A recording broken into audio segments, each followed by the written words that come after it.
My name is Avani Parekh, and in the future, we eradicate relationship violence. So I have come back to tell you, humans, stop using your tools to hurt other people. I'm going to talk to you a little bit about how people are doing that. But in March of 2016, I was much younger then than I am now. Obviously, I look like I'm 16 years old myself.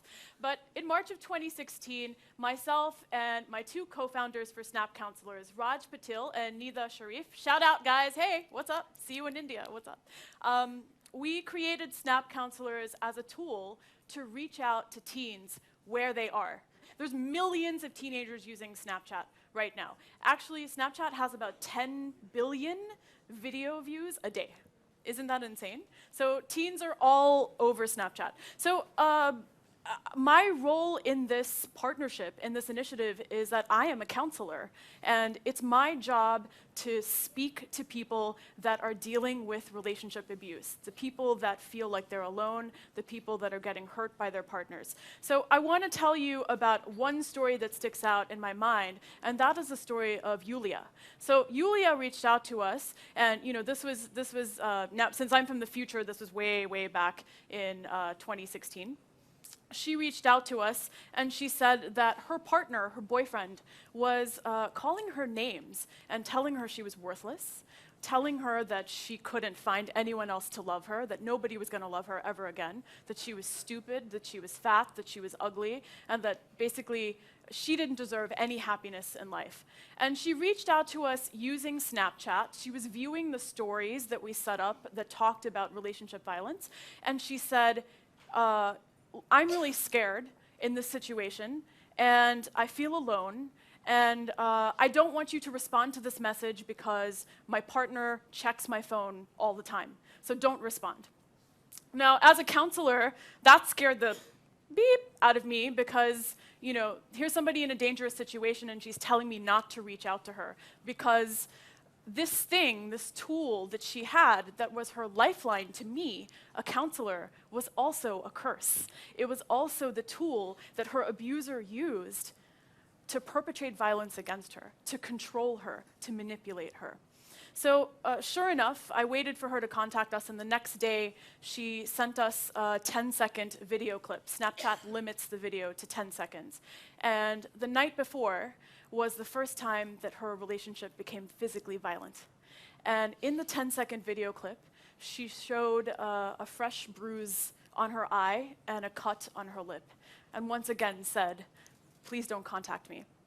Now, Yulia's not a unique case. I speak to about 15 Yulias and Julios every single day that are dealing with the same thing. And to me, that's really scary because what is supposed to connect us, right, is cursing us.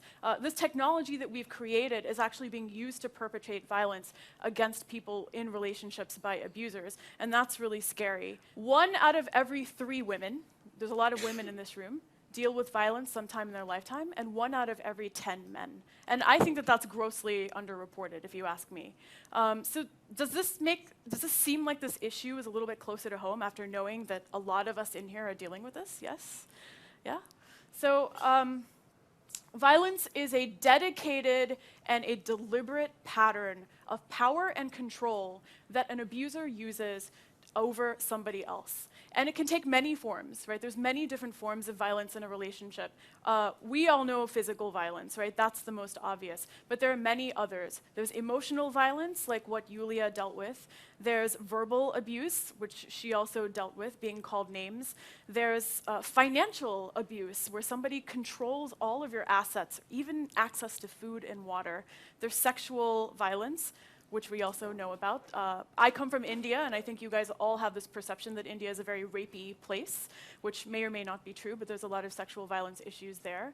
And lastly, there's digital abuse, which has been created because of technology, a whole new category of abuse. So how are abusers using technology to exploit their partners? Well, as a counselor, I can tell you the most common types of abuse that I see.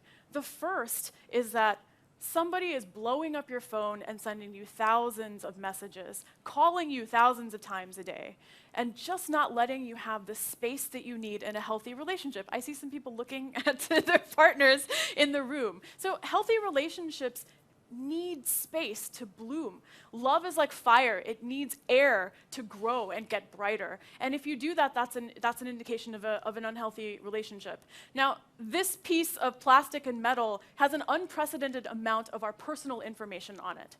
It has all the places that we've ever been, because apparently Google is tracking that now. It has our email accounts. It has our Facebook pages. It has our personal communication that we might have with somebody. It might have access to sensitive healthcare information on here, things that we don't want to share with other people.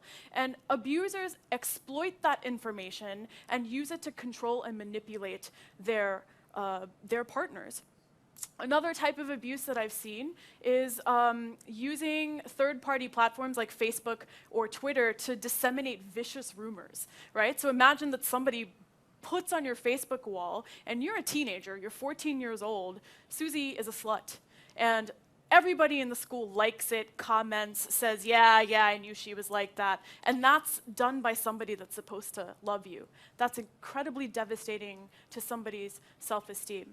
There's another element of abuse that comes when we talk about personal pictures and videos, right? So teenagers these days are sexting.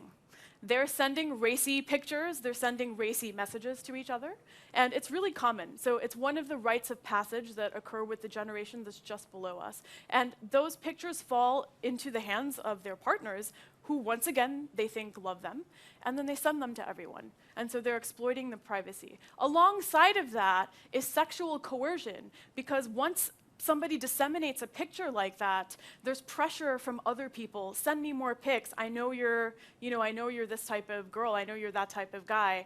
And the phone or whatever the gadget is used as a tool to coerce somebody into having sex. So those are just a few of the types of abuse that I've seen as a counselor. But it's not all that grim. So I've painted a really sad picture for you. But technology now is being used to combat these forms of violence. And I want to talk about some of the innovations that I've seen in my stint as an advocate and a counselor. The first thing is something that's incredibly simple. It's this. You guys know what this button is, what the change is in the iPhone 5 and 6? It's the Touch ID, right? So innovations in privacy on our personal devices, innovations in encryption, coding the data so that people don't have as much access to it. There's innovations in apps. So I want to tell you about two really cool apps that I know about.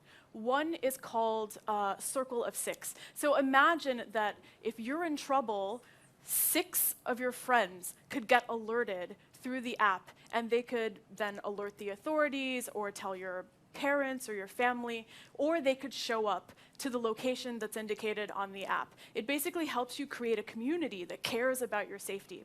The other app that I think is particularly innovative and really heartwarming is one called Safe Night. So Safe Night is an app that actually allows us as citizens living in a locality to help with the issue of emergency shelters for violence victims constantly being full. So we all know, I come from the NGO world where I used to work for a traditional shelter/counseling program. That used to be my former life. And our shelter was always full. We had to turn hundreds of people away a week, thousands of people away a year. And so Safe Night allows you and I to donate money to help survivors of violence get nights at hotels so that they can have a safe place to stay and they don't have to stay in the violence. What other incredible innovations? Well, I told you the story of Yulia, and because I told you the story of Yulia, you are now primed to understand the dynamics of violence more yourself. Right? You guys agree? Okay.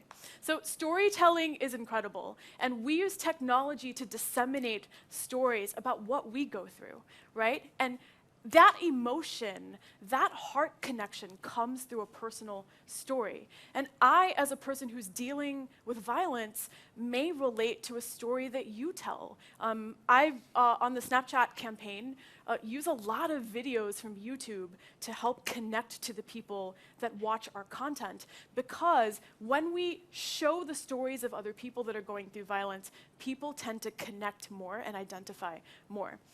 In addition to stories, content is king. So you guys are getting your master's and in B school, so you know that, should have heard that phrase in your marketing classes and stuff. So there's an incredible amount of really innovative content that's coming onto the cloud. And when I'm talking about content, I really want to give a special thanks to the partner on the Snap Counselors initiative called Chen. So Chen creates do-it-yourself guides on harassment, on stalking, on relationship abuse. So if you're too scared to go to a counseling center, if you're too scared to pick up the phone and reach out to a shelter, then you can go online and read through the guide and understand if you're being abused and what you should do afterwards. So thank you, Chen, I love you. And in addition to all of that, what I think is incredibly inspiring and sort of what drives me is we've only been doing Snap Counselors for 2 months, okay? This is a really new initiative. And the only reason I'm standing on stage today is because a radio station in Madrid interviewed us and we were on the air. So otherwise you guys wouldn't have seen me. I wouldn't have flown my brown butt from India to be here with you. So I'm really happy for the technology of radio. But something that I think is changing with what we're doing is that, one, the stories on Snapchat are able to be passively consumed, right? So just because you view a story doesn't mean that you have to reach out to us for counseling. But let's say you view stories over and over again, and things start to sink in. Something's not right. I think that my relationship isn't healthy. Wait a minute, that's happened to me. I know what that feels like. That point is what I call the aha moment, right? It's the light bulb, the proverbial light bulb that lights up above your head.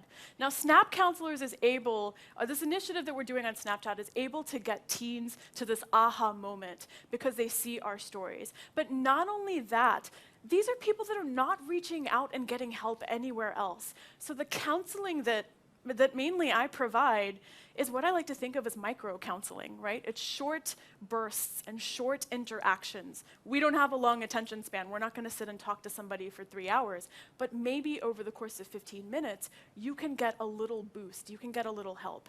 And that, the content and the micro-counseling, gets you to the aha moment where you say, I'm not going to take this anymore. So I think that's been incredibly fascinating. Now, since this is Back to the Future, I really wish that I had a DeLorean or a hoverboard and I could just fly around and sort of knock every abuser upside the head and put them in jail.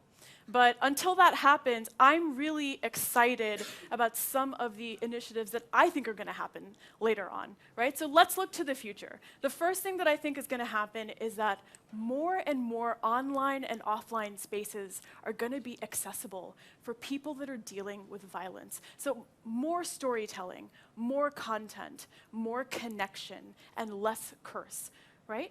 So I think that's only going to increase. The second thing is I think we're going to find a balance between smart privacy and smart encryption. So one of the debates about encryption of our data is that, yeah, you're obscuring your data from, the a-hole that's an abuser. That's great, but you're also obscuring the data from law enforcement. You're also obscuring this data that could be evidence for a legal case against an abuser from the people that need it. So I think we're going to be able to find that balance in the future. I'm also hopeful because I come from India, so I'm American, but I live in India, and what's happening in India now is India is actually proposing a panic button on all phones. So because violence against women is such a huge issue in the city that I live in, which is New Delhi, they're proposing a a panic button to be on all phones by 2017. So I hope that that actually comes through and they're able to implement that.